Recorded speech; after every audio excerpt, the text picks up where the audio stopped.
29 avril 1945, un dimanche matin. Le ciel était gris, l'air était froid. Les soldats de la 45e division d'infanterie américaine, les Thunderbirds, avançaient vers un vaste complexe près de Munich.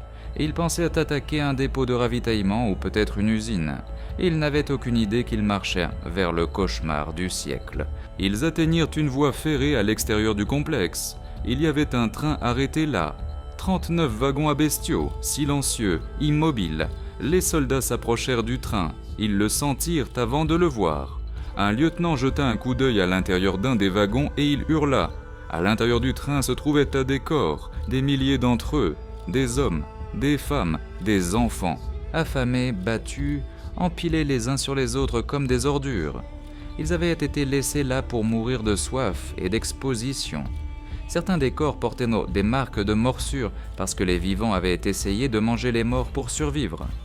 Les soldats américains étaient des vétérans. Ils avaient combattu en Italie. Ils avaient combattu en France. Ils avaient vu des amis déchiquetés. Mais ils n'avaient jamais vu cela. Un soldat, un dur à cuire de 19 ans de l'Oklahoma, s'assit dans la neige et se mit à pleurer de manière incontrôlable. Un autre soldat vomit, mais pour la plupart d'entre eux, la tristesse se transforma rapidement en autre chose, la rage. Une rage froide, tremblante, meurtrière. Ils regardèrent les miradors SS au loin. Ils resserrèrent leurs prises sur leurs fusils, et à ce moment-là, les règles de la guerre s'évaporèrent. La Convention de Genève n'avait plus d'importance. La seule chose qui comptait était la vengeance. Voici l'histoire vraie des représailles de la libération de Dachau, le jour où les soldats américains ont craqué, le jour où ils ont aligné les gardiens SS contre un mur, et le jour où le général Patton a décidé que parfois le meurtre est justice. Les hommes de la 45e division d'infanterie n'étaient pas des meurtriers. C'étaient des files de fermiers, des ouvriers d'usine, des étudiants. C'étaient les libérateurs. Avant le 29 avril, ils avaient la réputation d'être professionnels. Ils prenaient des prisonniers, ils soignaient les blessés. Mais Dachau les a changés en un instant. Le lieutenant-colonel Felix Sparks était le commandant sur le terrain. Il essaya de garder le contrôle. Il cria des ordres. Continuez d'avancer, ne regardez pas le train. Mais on ne pouvait pas ne pas regarder. Il y avait 2300 corps dans ce train. Les soldats passèrent devant eux. Ils virent les yeux des morts les fixant. Ils virent les squelettes. Le soldat John Lee déclara plus tard « Nous étions fous de rage. Nous étions tellement en colère que nous voulions tuer tous les Allemands du monde. » Ils atteignirent la porte principale du camp. Les gardiens SS étaient encore là. Le commandant Martin Weiss avait fui, mais il avait laissé derrière lui un jeune lieutenant nommé Heinrich Wicker et environ 500 hommes SS. Wicker savait que la guerre était finie. Il voulait se rendre. Il mit son plus bel uniforme. Il cira ses bottes. Il sortit avec un drapeau blanc. Il s'attendait à être traité comme un officier. Il s'attendait à un salut. Il s'attendait au respect. Il s'approcha des Américains et dit « Je rends ce camp à l'armée des États-Unis ». Un officier américain regarda le nazi propre et bien nourri, puis il regarda le tas de cadavres affamés derrière lui. Il cracha au visage de l'Allemand. La reddition ne se passa pas comme prévu. Les Américains entrèrent dans le camp, le chaos éclata. Les prisonniers virent les Américains. 30 000 squelettes se précipitèrent vers les clôtures. Ils hurlaient de joie, ils pleuraient. « Américains, Américains !» Mais pendant que les prisonniers acclamaient, les soldats chassaient. Un groupe de gardiens SS tenta de se rendre près d'une cour à charbon. Ils levèrent les mains, ils crièrent « Hitler capote, Hitler est fini !» Ils pensaient que cette phrase magique les sauverait. Ce ne fut pas le cas. Un lieutenant américain, nous pensons qu'il s'agissait du lieutenant Jack Bushyhead, un officier amérindien, les observait. Il tremblait, il venait de voir le crématoire. Il avait vu le four encore plein de cendres humaines. Il regarda le gardien, SS debout là, en bonne santé, arrogant. Il regarda ses hommes. Il ne donna pas d'ordre verbal. Il fit simplement un geste avec sa mitraillette Thompson. Alignez-les. Les Allemands étaient confus. Ils s'alignèrent contre un mur de briques, environ 50 d'entre eux. Ils commencèrent à paniquer. « Non, non. Convention de Genève !» cria l'un d'eux. Un mitrailleur américain surnommé Bird Eye installa sa mitrailleuse calibre 30 sur un trépied. Un bruit de métal lourd cliquetant. Il regarda le lieutenant. Le lieutenant hocha la tête. Un tir de mitrailleuse massif et soutenu. Des cris. Cela dura environ 10 secondes. Quand la fumée se dissipa, les gardiens SS étaient au sol. La plupart étaient morts. Certains tremblaient. La neige était noire de poussière de charbon et rouge de sang. Le lieutenant-colonel Sparks entendit les coups de feu. Il accourut. Il vit ces hommes tirer dans le tas de corps. Il sortit son pistolet et tira en l'air. Un bruit de coups de pistolet. « Arrêtez !» hurla-t-il. « Arrêtez, qu'est-ce que vous faites, bon sang ?» cria-t-il. Le mitrailleur le regarda. Ses yeux étaient navides, il n'était pas désolé, il pleurait. « Colonel !» pleura-t-il. Il le méritait. Ce ne fut pas le seul incident, cela se passait partout. À la tourbée, les gardiens SS tentèrent de se rendre. Ils descendirent l'échelle les mains en l'air. Les soldats américains n'attendirent pas. Ils leur tirèrent dessus depuis l'échelle. Feu, feu, feu. Les corps tombèrent dans les douves. Les Américains s'approchèrent ensuite du bord des douves et vidèrent leurs chargeurs dans l'eau juste pour être sûrs. Un GI écrivit plus tard chez lui. « Ce n'était pas la guerre, c'était une exécution, et je n'ai rien ressenti. Après ce que j'ai vu dans ces wagons, il n'était plus humain pour moi. » Mais les Américains n'étaient pas les seuls à tuer. Les prisonniers voulaient leur tour. D'une manière ou d'une autre, les prisonniers sortirent des baraquements. Ils étaient faibles, ils pouvaient à peine marcher, mais ils avaient de l'adrénaline. Ils trouvèrent un gardien SS caché dans un mirador. Ils le traînèrent en bas. Ils n'avaient pas d'armes, ils avaient des pelles. Ils avaient des botories et des bâtons. Ils avaient leur mindset dans un mandus. Les soldats américains restèrent là et regardèrent. Ils fumèrent des cigarettes.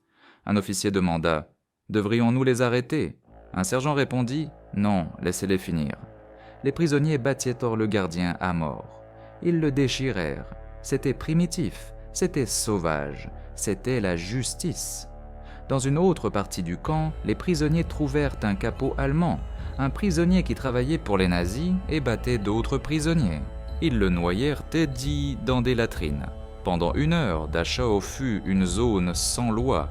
Les victimes devinrent les juges, les jurés et les bourreaux, et l'armée américaine détourna simplement le regard. Finalement, l'ordre fut rétabli.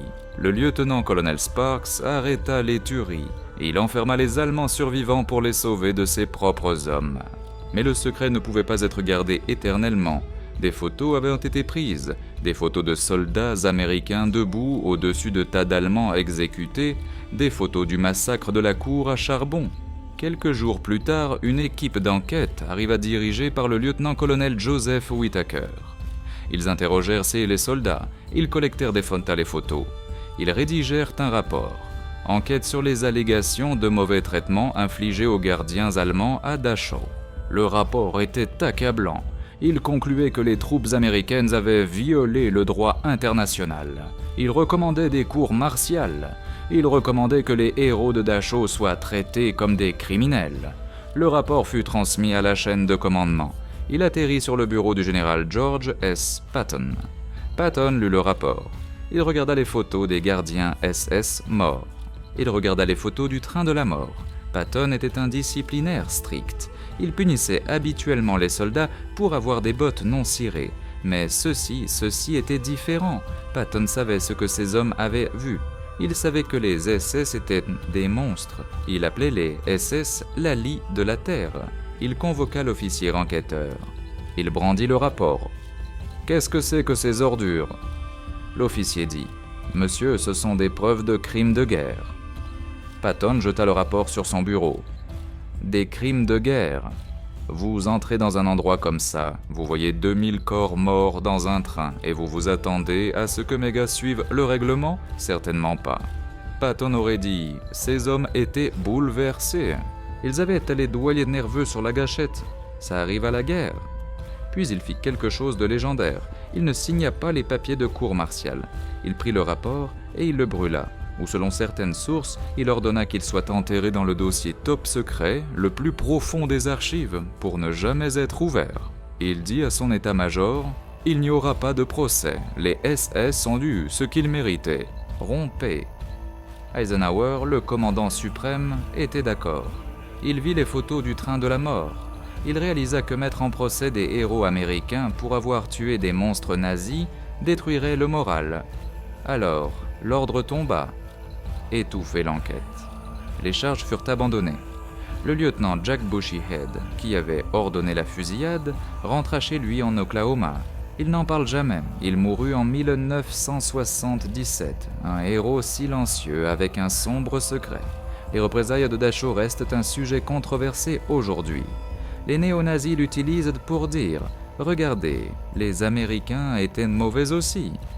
Mais les historiens le voient différemment. Ce n'était pas un génocide planifié. C'était une réaction humaine. C'était la rupture de l'esprit humain confronté au mal pur. Quand vous voyez un enfant mort de faim, quand vous voyez une pièce pleine de corps, pouvez-vous rester un soldat professionnel ou devenez-vous un vengeur ? Les soldats de la 45e division ont fait leur choix. Ils ont choisi la vengeance et le général Patton a choisi de les protéger. Aujourd'hui, à Dachau, il y a un mémorial. Il honore les 30 000 victimes du camp, mais il n'y a pas de mémorial pour les 50 gardiens SS qui sont morts contre le mur. Leurs corps furent enterrés dans des tombes anonymes. Oubliés, l'histoire les a jugés. Ils étaient les architectes de l'enfer. Et le 29 avril 1945, ils ont rencontré le diable. Quant aux soldats américains, ils ont porté le souvenir du train de la mort pour le reste de leur vie. Ils ont essayé d'oublier la fusillade, mais ils ne l'ont jamais regretté. Un vétéran a dit des années plus tard « Je sais que tuer des prisonniers est mal, mais ce jour-là, à cet endroit, cela semblait être la seule chose juste à faire. » Voici la question la plus difficile de la guerre. Si vous aviez vu le train de la mort, auriez-vous appuyé sur la gâchette ? Soyez honnête, faites-le moi savoir dans les commentaires. Et si vous voulez voir l'histoire de l'armée fantôme qui a trompé Hitler, cliquez sur la vidéo à l'écran. Merci d'avoir regardé.